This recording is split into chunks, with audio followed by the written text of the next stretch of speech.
Hello and welcome to another edition of the C Squared Podcast. This is your host Curtis with my co-host Aaliyah, and we are here once again with Mr. Jordan Blum, who is an author. He is a freelance writer.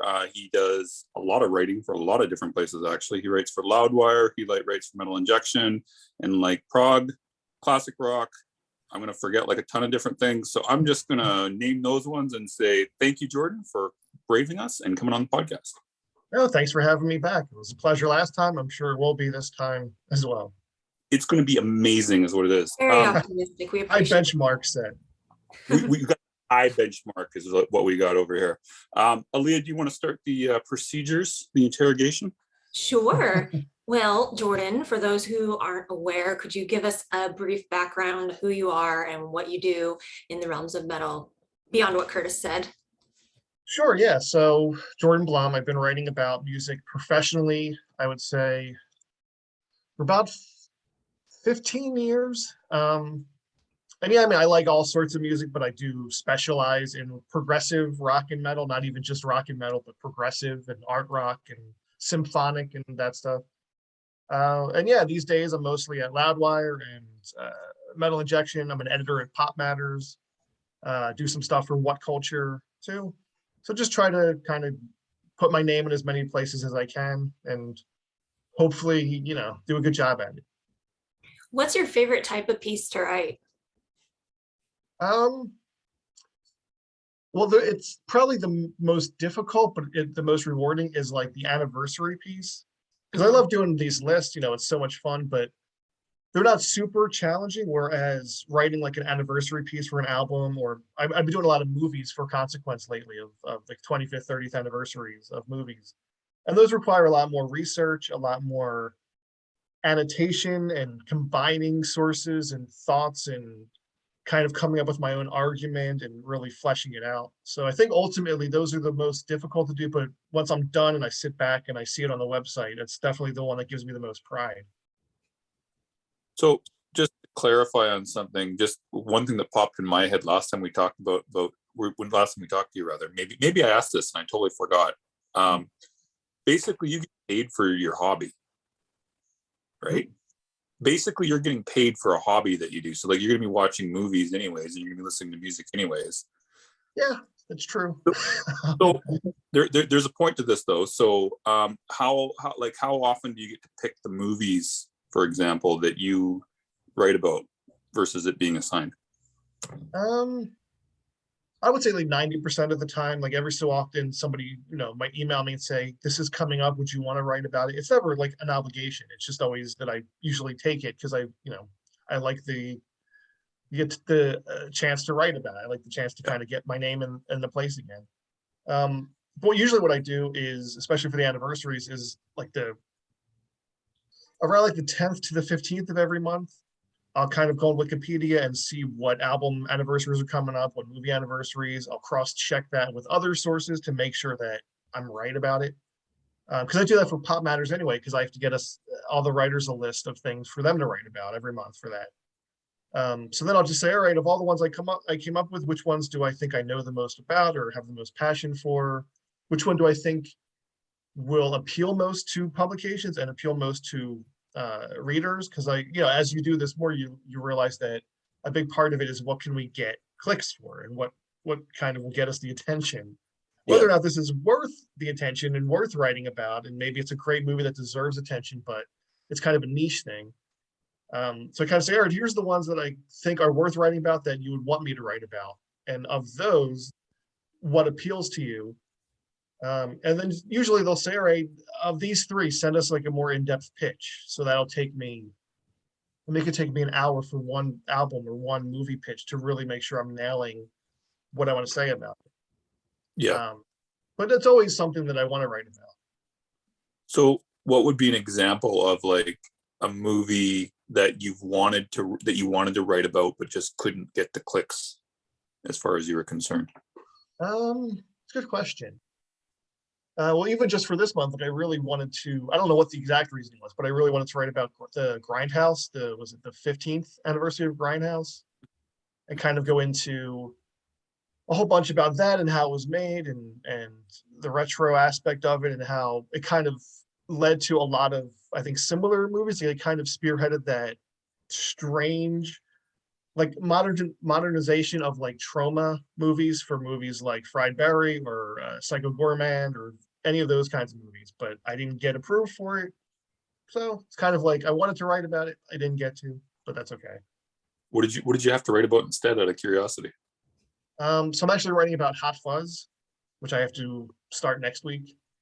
Oh. So that was 1 out of 3. Like I pitched those two. I pitched Raising Arizona, and it has to do with budgeting too. So I know that for that one, they said, all right, for right now, we could definitely greenlight this one, and then who knows for later in the month what you might get. So for example, like last month, I wrote about I'm trying to remember what it was. Was it Lost Highway? Might have been might have been Lost Highway. And then she came back and said, all right, we have a bit more money and time. How about The Godfather? So I got 2 for last month. Nice. So it depends on a lot of different factors. Fair enough. Aaliyah, I'll let you continue with the regular questions if you want, since I'm going way off. Sure. yours. Well, this is kind of relevant because I guess what would you say to bands who complain about the fact that, oh, whatever, Metal Injection's always posting about Corey Taylor or whatever? Like, obviously there's a reason behind all of that. What would you say to people who complain about that? Or maybe don't even understand? Well, do you mean like bands or readers? Yeah, like bands. I would say it's kind of an unnecessary obligation. Part of it is that it's like anything else. Like on one side, you always want to promote the bands that deserve it the most, as a writer, as a magazine, as an editor, whatever it is. If you could do it all just for the art of it, you would want to write about the most deserving ones. But the other side of it is especially, and I don't know much about like the business side of any of these sites because I'm just a writer, but to get the advertising, to get the funding, to get the clicks, I'm sure there's a certain level of, getting the popular topics going. So I think it's just an unnecessary kind of part of the system is, the stuff that will get the most attention is prioritized. But I certainly do all I can to highlight bands and artists that deserve it. Yeah. Do you have any idea on the metrics on those? Because you mentioned like how many clicks does a article need to get like a approval? I really don't. I'm sure it's a ton. I don't know, but yeah, I don't look at that side of it. I've gotten some feedback on some stuff I've done just out of the blue of like, hey, this was really popular. Just so you know, this is how many clicks it got. This is how many page views it got. But that's just kind of like them letting me know that something I did, I guess, worked. okay. Luckily, so what I don't was have an to worry example of something like that? Like maybe you don't have to tell us what the article was, but what were the metrics on it that you got? I was told that something I did at Loudwire was the most popular of the month. I think it got over 5 million, which to me was like, oh, okay. Nice. And my response to all of it, because I'm sure it wasn't all positive support. It was probably, what about this? What about that? But my response to all of it, and this is what I tell other writers, authors, or whatever, I say, 4 awards, or 3 awards, thanks for reading. Like whether they loved what you did, hated what you did, want to complain about it, thanks for reading. Yeah. That's what ultimately comes down to. Do you know what the 5 million views article was by chance? I don't remember off the top of my head. Okay. It might have been one of the big 4. I did 2. I did the big 4 of like metal, okay, or other kinds of metal, and I did the big 4 of rock and emo. I think it was one of those. I could see why that would get 5 million hits. Okay. Oh, sure, because people will be like, no, you forgot this band. This band should be in this genre. I remember reading that article and thinking some of these things. Yeah, I mean, everybody does. You're not going to please everyone all the time. And what's just fascinating to me, and I mention this on every like kind of interview I ever do, is why like the average fan, the average person gets so involved in it. Like, and it's interesting because I do this for somewhat of a living, even though I teach mostly. But like, if somebody wants to badmouth the Beatles, if somebody wants to say that like Donnie Darko's an awful movie, I don't care. Like, I don't understand why people. Right. I'm fascinated by it. I think it plays into like parasocial relationships, but I'm fascinated by how people get into what a publication says about their favorite artists. Like, you don't know the artist. Why are you fighting for them? You don't know them. Yeah. I just find it It's, fascinating. it's definitely fascinating. So, actually, Aaliyah, go ahead. I think I was about to cut you off. No, you can go ahead. Okay, so let's talk about this for a second here. Let's dive deep into the psychology of the fan mindset. Well, we're probably not going to be able to do that, but you know what I mean. So, why do you think that is that people do that? I mean, to me, it's always been the idea that you get your identity from the things you like. It's the Fair. same reason why, like, when you're showing somebody a YouTube video that you really like, you're watching their reaction and you want to see if they like it. Because if they don't laugh as much as you did, you think they don't like you. Like, it shouldn't be that deep, but I think it is for all of us. It's just how we see ourselves. We judge ourselves by how others see us and all. So Fair. I think it's that idea of, like, if you don't say this is the best Alice in Chains song, you're calling into question my judgment and my view and my worldview. And it's like, it's just music. It's just a movie. It's not that serious. But it seems like to me, and maybe I'm mistaken in this, that it seems like there's certain genres that seem to have more of that than others. Yeah. Like prog, for example, I'm just using that to write a lot about prog. Seems to have a lot of like rabid people in it, and same with like symphonic, which I know Aaliyah's into. But why do you think it is that some genres, like those two, for example, would be so insane about that? Well, not insane, but you know what I mean. Yeah, that's a good question. I think it's because I can really mostly speak for the prog side of it, but I think it's that prog has always been it's been popular at certain points with like Emerson, Lake and Palmer in the early 70s, but it's always been such a like club, like a niche kind of like insider under the radar thing. I think in particular, like if you're a prog rock fan and you find other prog rock or prog metal fans, you feel like you're in this tight knit community, and it's a great thing. And it's like, it's special. It's like, this is ours. The mainstream won't accept it, except for what just happened with Dream Theater and the Grammys. Like prog music usually doesn't get the attention it deserves. And I agree with that. So I think it's very much like, this is ours. Stay out of it. How dare you insult it? What else do we have to maybe cling to except for this? Yeah, I can understand that. Aaliyah, did you want to add or say anything more to Jordan about that before I do a follow-up? I think that's pretty, accurate across like to symphonic metal as well. It applies. I want somebody, I know this is never going to happen, but I was like, oh man, it would be really cool to do like a big 5 personality type survey of everybody who's into different genres of metal and see if there's like a trend or some kind of statistical correlation between personality types and music genre preference. But I mean, I don't think that nobody can make money from that. So Probably not. But there had, I mean, like we did something about like, was it 10 Signs You're a Tool fan? I think I did, and I did, but like other people have done other ones, and they're all like tongue in cheek.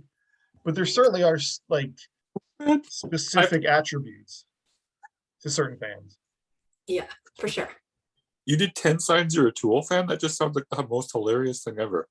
Yeah, it was like you like mystical stuff. You're into like you love when songs go beyond 10 minutes and albums go into 79 minutes. It was all like a joke. And I love Tool. I love Tool. And like Death Row Toll fans, there certainly are certain like attributes. Yeah, no, I can see that. Just out of curiosity, what's your take on the Dream Theater Grammy? When I saw Metal Sucks were not pleased by it. I don't know if you saw that article, but I didn't see it. Chris was mad. I'm trying to remember who else was nominated. I have it here. It was Deftones, Gojira, Mastodon, and Rob Zombie were the other nominees. The only one of those albums that I really got into was the Mastodon, and I would put the Mastodon over it. I mean, like I've always been kind of like, I wrote a book on Dream Theater. I'm still kind of like critical of them. That I thought this album, like the self-titled and like Distance Over Time before it, were very by the numbers. Like it was Dream Theater being Dream Theater. They were grandfathered into it, which is why like one of the albums on the list that we were just talking about, the 25, is The Astonishing, because The Astonishing is so polarizing. And I agree with a lot of it. Like I don't love that album, but it's different. At least they tried something different. And that's what I always want out of bands, is like, do something different. Stop repeating yourself. Yeah, fair enough. Yeah, I think the Mastodon one would have been the only one I would have picked too. The Gojira one, I was like, But I mean, like I see it almost as like a legacy thing because they Dream Theater have been around as Majesty for almost 40 years now. yeah, So it's it's been a long. like a legacy, like lifetime achievement. So good Yeah, for them. And if it brings more attention to like Prague in general, that's great. and they're one of the bands with the rabid fans. Rabid. Oh, yeah, I knew a few of them. Some people who, Mike Portnoy left Dream Theater. Dream Theater died in September 2010. It's like, shut up. I know it's insane. It's totally insane. Especially when that's the thing, like Mike Portnoy moved on from me. I've spoken to him about it. He is done. So why are these people holding like candles for this when he's like, they've reconciled? Let it go. Well, I'm kind of getting out of that whole thing. This is my own personal opinion, and I'm not big into Dream Theater, so crucify me on this because you probably know a lot more about Dream Theater than I do. But I think it's kind of boils down to the thing, like you said, with the identity, having it held in the identity because he was part of all those albums and stuff like that. Yeah. I mean, again, like some of the people that I knew, especially one person in particular, I won't mention, like he was Dream Theater. That was his identity. That's all he ever talked about. That was his life. And when you become that fanatical about like anything, and to me, it borders on cultism. And it's like, yeah, the same way we see like religion and politics. Like you can like what you like, but don't live for this stuff because they certainly aren't living for you. So, keep it all in a logical level. fair. Jordan just brought up religion and politics, Aaliyah. I can't believe it. Someone brought up religion and politics on this podcast without even being prompted. Never. That's hilarious. Aaliyah, get us back on track. So we're going to go into controversial here. Where to go from here? It's such an interesting topic, but I guess you mentioned that. What's that? So I always feel like I get very like negative and rant about bad stuff as if I don't love what I do for a living. I very much do. Mm. But that's kind of your that's kind of your job, though, is to rant. Yeah. Well, like to call it as I see it, because I know so many people who do what I do. I've spoken to them. They will kiss a lot of butt. They won't dare like say what they're thinking. They won't dare ask an interview question that maybe the person like isn't safe. Whereas I'll be like, look, I want to know the answer to this. With all due respect, I want to ask a question that isn't like a softball. And I think that's what you got to do as a writer. Fair. Didn't mean well, to cut anybody off. When it comes to asking unpopular non-softball questions, do you have like a way that you couch them or ask them to make people not immediately reject you? I think like the key to that, and it should go without saying, but it doesn't, you find that it doesn't, is you want to prove to the person you're interviewing that you actually are a fan of theirs, like their work.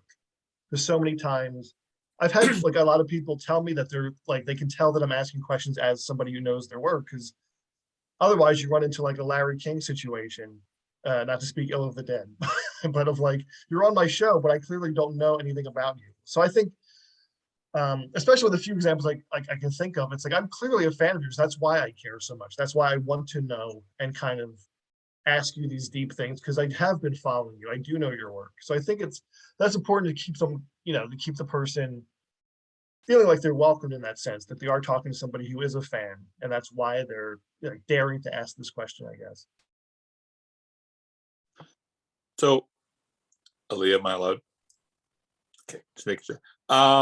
Let's talk about interviews for a brief second here. I'm just trying to recollect what we talked about last time, and I'm hoping I'm not retreading any familiar ground here. And if I am, I apologize to listeners who are listening here.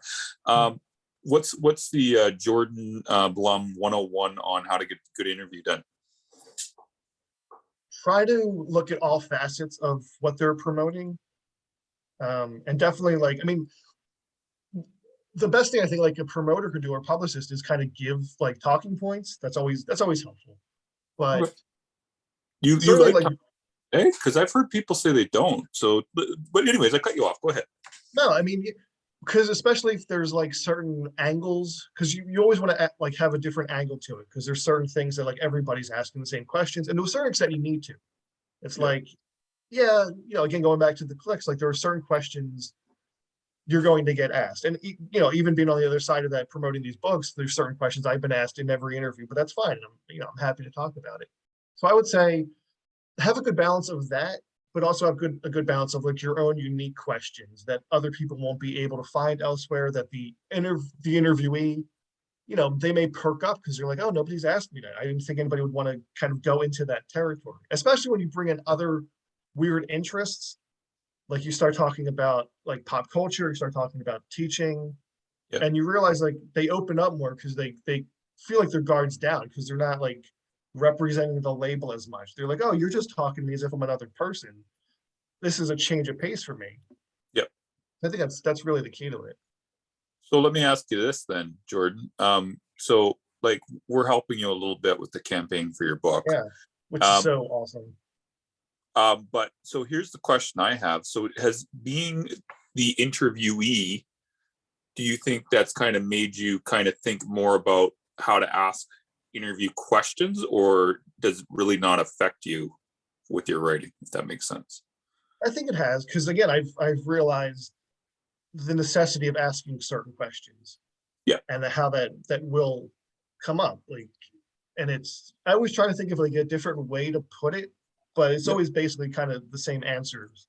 Of course. So I think that's made me appreciate what it can be like to be on the kind of promotion trail and being asked the same questions. And again, as much as you appreciate any of the attention that anybody cares, yeah, I do realize like, I'm probably not the 10th person to ask you this, and I probably won't be the last one by a mile.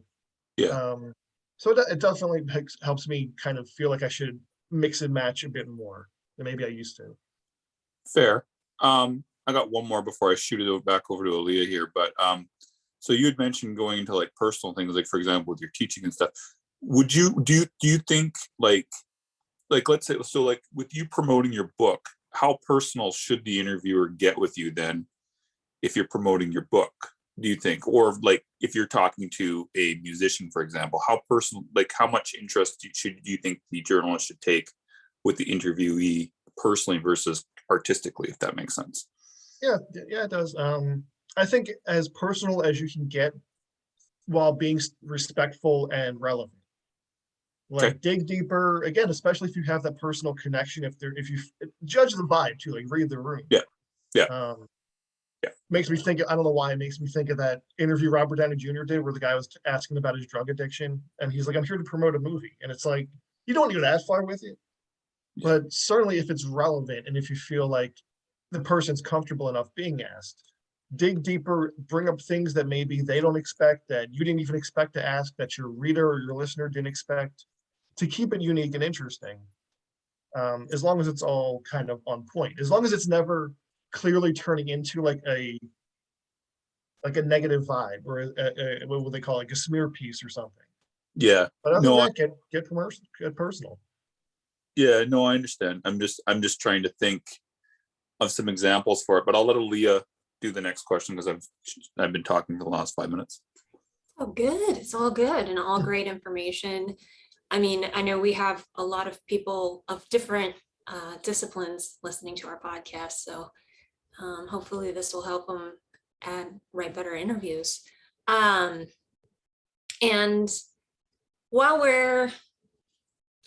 let's just move on to talking about writing, because that is what you do. You mentioned before that your degree was in creative writing and poetry. Yeah, MFA, a master's in fine art. So I'm a master, I guess, whatever that means. You're a professor? Yeah.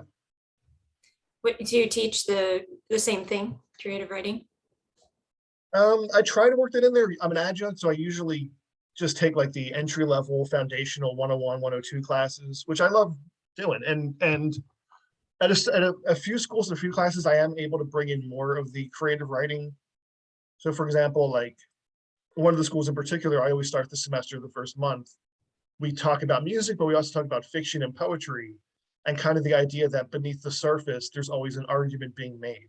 So like, whether it's entertaining, whether it's like horrifying, funny, whatever it is, what is the author trying to say beneath the surface? That's an argument, just to kind of show students how everything and anything in life is an argument. We try to incorporate it. That's interesting. So how do you feel like, do you feel like there are things you've experienced in your working life as a writer that you weren't taught about when you were in college? Yeah, I think how much you maybe have to like work to get your name out there, and that you won't always like get paid at first, and it could be a struggle, and the persevere. I mean, they always tell you to be persistent, but I don't recall really getting a life lesson in that so much. I just remember it's like a lot of theory and not as much practice, I guess, at least from my experience. And also just the idea that like there are certain things you have to do as a writer that like are the rules, but everyone has to have their own voice at some point. And what works for one place, may not work at another place. And just Sure. kind of the flexibility of it, and realizing that just because like somebody doesn't go for it, it's not a reflection on you necessarily. It could be what the specific thing you're pitching to them may not be it, but that doesn't mean they don't want you. So Yeah, and I think in creative disciplines, a lot of people encounter this push and pull of when do you demand that you get paid and when do you do stuff for free, and people have to find that balance on their own. But do you have any advice for people struggling with that? I mean, it's the kind of like cliched phrase of know your worth. So like know what you've accomplished, and I guess how in demand you are, and how much you've gotten better at what you do, and how much more you've established yourself. But also, I mean, it's tricky because I know so many people who refuse to like write for free. They think if you ever write for free, you're being exploited. yeah, And from my perspective, it depends on if you're doing it for the love of it or not. Like if you're being honest about it, you're agreeing to do it. Like Pop Matters is always open that they don't pay. And I wish they did. They wish they could, but I understand why they don't. So whenever I've like said, hey, we're looking for writers, that's one of the first questions. And I'm like, yeah, they don't pay, it's volunteer. And they'll say, oh, you're trying to like rip people off. And it's like, if it's not me, it's them. But it's like, no, there's plenty of other benefits. You get published in a high caliber magazine, you get access to free, music, and get to talk to people. There's many reasons to do it for free. But the other side of that is if you are trying to make a living out of it, at it, don't sell yourself short. Like understand what you're worth, and what the going like average rate is for an album review or like a long form essay.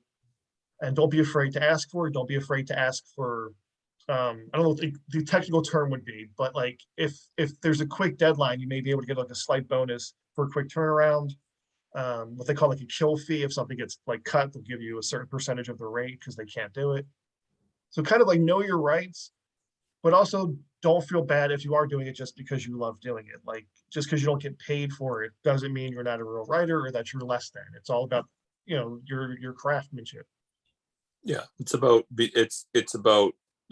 judgment at times too, right? Because like you said, like for example, someone was writing for Pop Matters for free, they could use Yeah. that as a resume for a bigger or paid site rather, maybe not bigger, but Yeah. so Yeah, I mean, just Pop Matters essays are like anthologized in like Yeah. academic textbooks. Like I found stuff. I teach something called Mal Bashing on TV right now that was written for Pop Matters in 2003, long before I ever got there. And I found it in this anthology, and I said, "Oh, I really want to use this anyway because I like talking about like sexism in the media and gender roles and all." And I happened to look at like the bibliography and the bio of the author. And I said, "Oh, this was originally published at Pop Matters. That's pretty cool." And awesome. so there's definitely a lot of benefits outside of the money, but Yeah. just know what you're looking for. Exactly.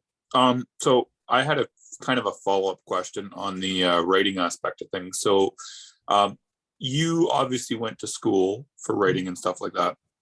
So how do you think you needed that in order to land all the gigs you currently have, or do you think you could have taken like a shortcut, maybe bypass that? Like what are your feelings on this? Because I've heard different things, like you need to do that. Some people say you do, some people don't, but you've done it and you're also a pro. So Yeah, well, I think definitely like for the teaching aspect, yeah, for sure. Like you need some kind of master's degree to teach college, if not a doctorate. yeah, But yeah, people often ask like, do you need an MFA to be a good fiction writer or poetry writer? Yeah. And Yes and no. Because I think like if you have the craft, you have it, and if you have the expression and the ability, you will hone that. That's almost like you're born with it to a certain degree, like any other talent. Like you Yeah, have it or you don't to a certain level. yeah, But I think certainly like the processing aspect of it, the peer reviewing aspect, the connections, the networking definitely help when you go to grad school or just college in general. yeah, And then for me, like my writing in particular, and I teach some of my music writing because I think I write very academically anyway. yeah, And I kind of show that to my students. Like, even if it's a music review, I have a very set like template. If you look at my music reviews, not that anybody should necessarily, but if you look at my style, I have a very clear style. Like intro paragraph, set up the context, thesis statement. Second paragraph is background information on the band and the album. And then like I write very much as I teach how to write an essay. So I think it's kind of been the perfect merger of me being able to do that. And I wouldn't have been able to find that like very specific balance had I not gone to school. yeah. I mean, I think it's kind of the same like with musicians who aren't necessarily trained. I mean, it works for some people that you don't have to be. For other people, it's like would have been a necessity for them. So, Yeah. I mean, you look yeah, at like Zappa, who dropped out as soon as he got the music theory he needed. He's like, I don't need all of this. I know what I'm doing. I just need this one class to learn a little bit, and then I'm gone. yeah, exactly. So, I mean, yeah, I guess it is different for everybody. Yeah. Ali, where are we going on this next? I could go off on different tangents. Well, Yeah, I whatever you wanted want to talk about. to creative writing and poetry. I wanted to talk a little bit. Can you talk a little bit? Actually, can you talk a little bit about how the disciplines of creative writing and poetry correlate to music journalism and how they differ, or if there are any like maybe roadblocks if you take too much of a creative writing approach? Yeah. Go on. Yeah, I mean, I think creative writing, it's kind of in the name, like there's more creativity to it. So there's more like freedom, especially with poetry, where like it can be so free form. Like there's so many forms of poetry. Like you have stanzas, you have iambic pentameter and sonnets and all. But more or less anything could be could be accepted as creative writing as long as people like it. Whereas obviously, like journalism, you have certain rules, you have to have certain, like you have to check off certain boxes with it. And I have like, especially as an editor in Pop Matters, I've seen a lot of pieces that have a lot of great ideas and I really like them, but there's so much like creativity in the language and so much like personality. And so it's a uniquely written piece, but that kind of gets in the way of it flowing well and it making sense. So it's like there's a lot of personality in what you're doing, but that's taking away from the readability of it. So you have to kind of get less creative with it and get more formal with it. And then certainly like, I don't know if this is necessarily answering the question, I hope it is, but Yeah. like knowing the background of poetry and then reading lyrics, you start to see parallels, you start to see, like I remember, I forget which I realized first, probably the music side of it. But then like growing up listening to like Genesis and Brian Wilson and the Beach Boys and realizing that both of them quoted William Wordsworth in like a child is father of the man and I wandered lonely as a cloud from Lamb Lies Down. That's words, that's poetry. And of course, like the name of my creative arts journal is the Bookends Review, which came from like Simon and Garfunkel. So it definitely helps seeing those parallels and realizing, especially with like progressive music, that so much of it is literary. Like you have the concept album that is like, it's a novel in the musical form, sometimes literally. So it definitely helps to have both of those backgrounds and kind of like bits of knowledge to compare and contrast. Yeah, I actually was just having this discussion with my father over the weekend about how people don't seem to care as much about lyrics anymore, and it's kind of sad. But I mean, Yeah. it's definitely a byproduct of the like streaming culture and massive supply of music. People just don't sit on the same things for as long. But I think there Yeah. are still people who care about lyrics. I mean, I don't know. What do you think? Yeah, I mean, I think it's inherent to like you like symphonic, I like prog. It's all overlapping, the artsy stuff, I guess. Yeah. But I mean, yeah, like I mean, the best like Dream Theater lyrics I think are great, and the storytelling. I always think of like Symphony X's The Odyssey, which obviously is based on literature and that kind of thing. And to that point too, like one of my favorite things, I don't know about you, but like anything that goes along with this, I love conceptual continuity. I love when bands repeat lyrics throughout albums, or like, the Deer Hunter, they begin and end like motifs from album to albums. A band like Riverside from Poland, they do that a lot. So whenever like I hear a lyric come back, or Cohen and Cambria is probably like the most famous example of a prog band doing that.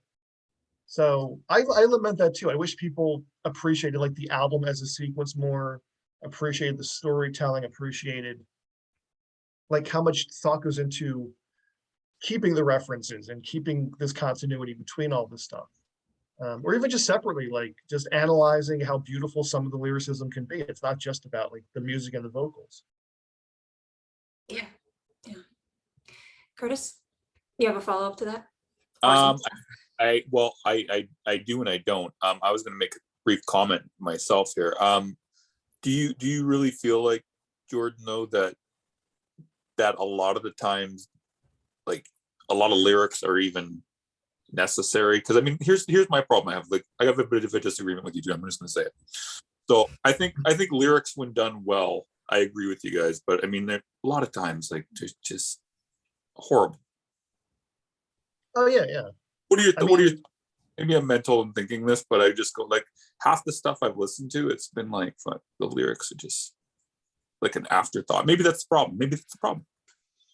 That's the problem. I think it is. Yeah, I mean, I think it's like any creative writing. A lot of it's bad, but the good stuff is really good and it deserves more attention. But no, I'm right there with you. Like even again, like bringing up the Deer Hunter, like I like the musical motifs. I love like a lot of the stuff. But if you ask me what is each song about, I can't tell you exactly song by song.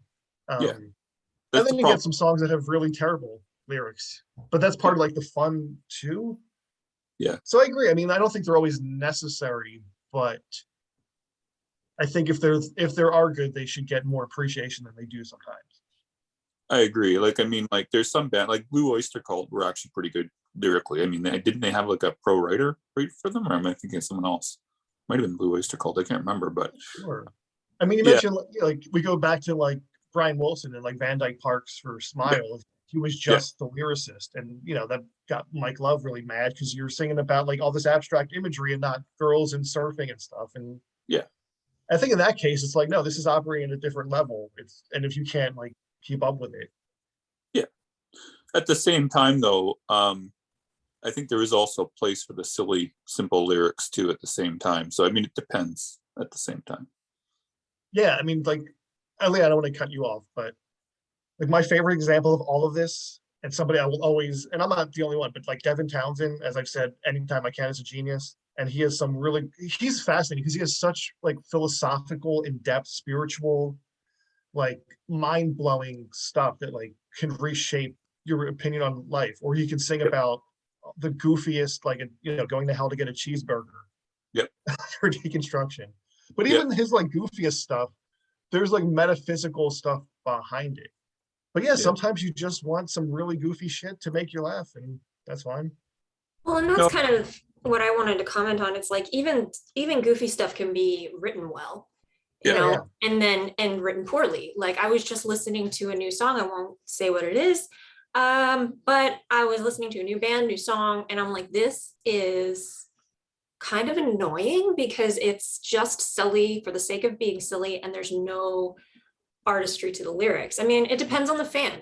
There are plenty of people that go rabid over that stuff, but it's not clever in any way. It's just almost taking a bunch of memes, smashing them together, and here you go. But that's sometimes not bad though. It depends on the context. Like it depends on what you mean by bad. Oops. Sorry. True. Yeah. To me, I just found it annoying and not lacking in craftsmanship, even though the music itself is really good. But here's like a good example. Like you got someone like Jordan's probably going to kill me for bringing these bands up, but I'm going to do it anyways. Limp Bizkit and Bloodhound Gang, fucking goofy, but I like to listen to them. There's no such thing as like shame, like they call it like feeling shame for what you like. I mean, but there's no I'm artistry. sure all of us. Huh? There's no artistry with either one of them. There's fucking none. Foxtrot or Charlie Kilo, like fuck. Like I find that like it's interesting because I've had so many people who think for me like you write about Prague, you listen to Prague, that's all you must listen to, that's all you must be about. It's like no, I'll always defend. I even wrote about like why Linkin Park's A Thousand Suns is incredible. I love No Doubt, Panic at the Disco, like Eminem. So it's not that it's like that's the other thing. Like there's a lot of snobbery in it because my music is more sophisticated technically. Yeah. If you don't listen to the same thing, you're not as evolved as me. But like no, sometimes you don't need Yes to cover Simon and Garfunkel. You just need Simon and Garfunkel. You just need the Beatles doing what they did perfectly. And even to that extent, like to each their own. Yeah, fair enough. Aaliyah, what are your thoughts on bands like Limp Bizkit and Bloodhound Gang type thing? I just want to hear because I mean, like you guys are both talking about artistry, and I'm like, I don't mind that sometimes. No, You know I what still feel like they have an amount of wit and like cleverness to what they do. Fair. And yeah. some stuff just doesn't have that. I mean, That's like yeah, go ahead, Jordan. No, I was just gonna say like the only Bloodhound Gang song I remember is that "You and Me, Baby, Ain't Nothing But Mammals," whatever. You're missing out then. You need, I probably am. to go back, listen to the rest But of the that's a good example. It's like, oh, it's clever. It's kind of funny. Yeah. It's like actual humor. Yeah, I Oh, mean, yeah. I'm a big defender on the difference. Like, just because something is like profane or silly or goofy does not necessarily mean it's dumb. I'm a big defender. Like South Park is brilliant sometimes. Even like if either of you have watched Big Mouth is like so incredibly profane and sexual, but beneath the surface, they're touching upon actual like puberty and adolescence and like there's Fair. deeper stuff beneath all of the like extremely profane stuff. So yeah, I'm a big supporter of like, what's going on beneath the surface, even if it's kind of goofy and even if it's just kind of dumb fun, like, you don't always have to think all the time. Fair. I think it's funny. We just got a Prague magazine writer to admit Bloodhound Gang has artistic merit to it. That's amazing to me. I think most bands, most artists do to some degree. Yeah. Aaliyah, where are we going with this for now? Because we're running out of time. It's already 7:48. I just realized. I think we've talked about a lot of great stuff, and I think we should just wrap things up. And I actually have one more question because your new Opeth book is coming out very soon. And you mentioned somewhere else that you were, when you pitched this publishing company or someone associated with it, that you were pitching writing some fiction or poetry. Is that still something that you want to do? Do you have any projects on the back burner that you're excited to get out there? Yeah, I mean, I still like in the back of my mind, I still want to put that out because like it was initially an idea to put out a chapbook of like fiction or poetry or both, combining them. And people were telling me it's not marketable, you had to do one or the other, but it's like here's what I have. If you Don't like listen it, to them. That sounds super interesting. Hybridize it. Yeah, and I called it. This is like a decade ago. I came up with the title of Mixed Signals because it's like mixing genres, mixed signals, whatever. So I still have like a manuscript of that. What I think, I haven't looked at that in years, so I probably want to revise a lot of it. But yeah, I definitely want to someday kind of dig back into that because again, like my degree is in fiction. I run this literary journal, so I almost feel like I'm like the face of this. I even tell my editors this. Like all of my editors are more accomplished with creative writing than I am in that sense. I feel like an imposter there. It's like I took a detour over here to do music.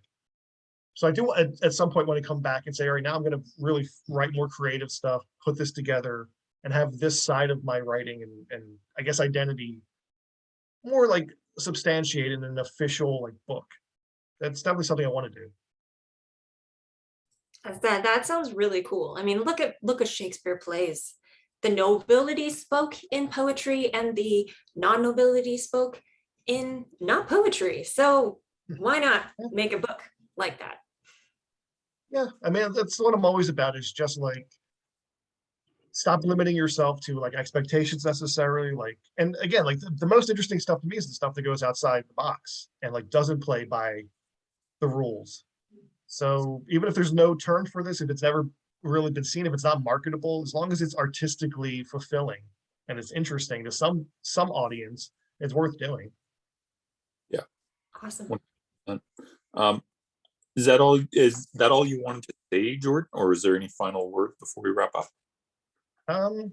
No, that's just it. Thanks again for having me on. And yeah, the book, the Opeth book, On Track, comes out it's already in the UK. It comes out in America on the 29th, I think. That's So right. please pick it up, buy it for your friends, buy it in advance of like the holidays. Why not 8 months ahead of time? And by all means, let me know what you think of it. I'm happy to talk about what you think of it. If you disagree with me, again, it's all just a shared love of a band. So it's all in good fun. All Opeth fans attention. Where can they pick it up? So the main place to get it is burningshed.com, which is like the official distributor for it. That's all, and prog rock fans will know Burning Shed. Amazon, I know you can buy it online through Barnes and Noble, and I know at least in Philadelphia, it's been in my other books have been in a few Barnes and Nobles, which is mind blowing to me. So you may be able to go in, and if you do find this book anywhere out in the wild, please take a picture of it and let me know. Even if you don't buy it, I just want to see if it's anywhere, because that's amazing to me. Cool. Excellent. Should they tag you or hashtag something? Yeah, tag me, send me a DM, whatever you need to do. I will never get sick of seeing this stuff and just kind of, finding that it's finding its audience somewhere. Cool. Excellent. All right. Well, if that's all we have, Curtis. That's it. All right. Well, until next time, everyone, make like a bull and throw those horns up.